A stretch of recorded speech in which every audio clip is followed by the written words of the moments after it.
There's a lack of affordable housing, and we're starting to address that right now. That's David Burcham, assistant manager for St. Augustine. He says the city commission is committed to solving this problem. Folks that work here and live here being priced out of nice, safe, available housing. And they've been committed to this for quite some time, and they're willing to use public property to make a difference. A future possible site for affordable housing will be on display this Saturday from 9 a.m. to noon at 450 North Holmes Boulevard.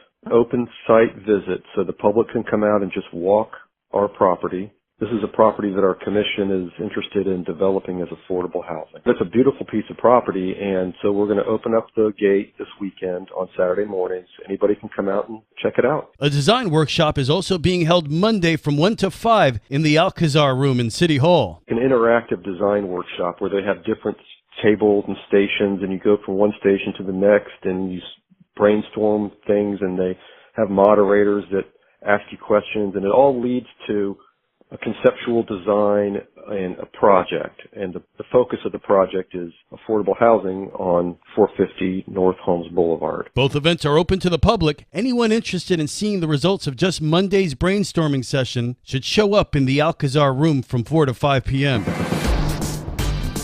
This local news is a service of your hometown Toyota dealer, Beaver Toyota, US 1 St. Augustine, here to wow you.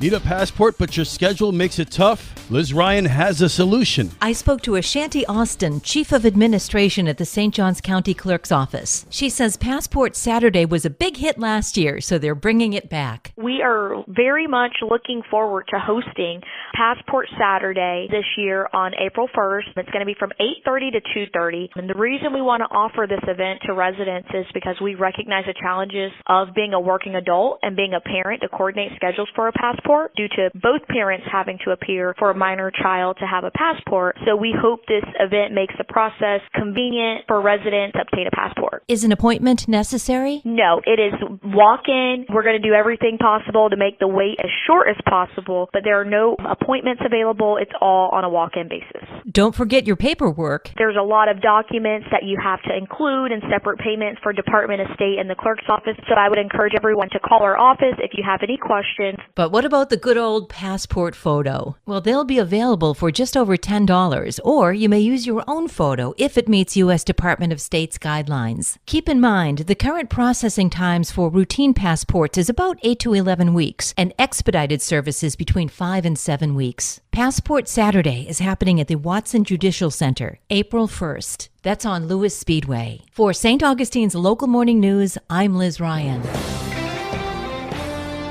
The St. Augustine City Commission has declared this month Archaeology Month. In reading the proclamation, Mayor Nancy Sykes-Klein noted the city's archaeological commitment. The city of St. Augustine has recognized the significance of its archaeological heritage and has endeavored to document the remains of both the prehistoric and historical past by establishing an archaeological ordinance and program, hereby underscoring the national and international significance of that heritage. 2023 marks the 36th anniversary of the city's Archaeological Preservation Ordinance, one of the first enacted in the country.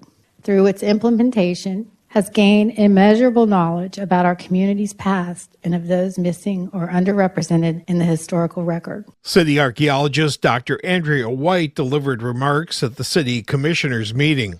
I'd like to thank the City Commission, first, this body, for recognizing the importance of archaeology, not just this month for Florida Archaeology Month, but we do archaeology year-round here. And if it wasn't for this City Commission back in the 80s to pass an archaeology preservation ordinance, we would not know so much that we already have learned from our archaeology ordinance. So it's very important, and I thank this body for recognizing it. And I also want to thank our volunteers, and they donate over 2,000 hours a year to the program. So we're very appreciative of them as well. For St. Augustine's Local Morning News, I'm Rich Petchke. And now you're up to date with St. Augustine's Local Morning News. I'm Rich Carroll.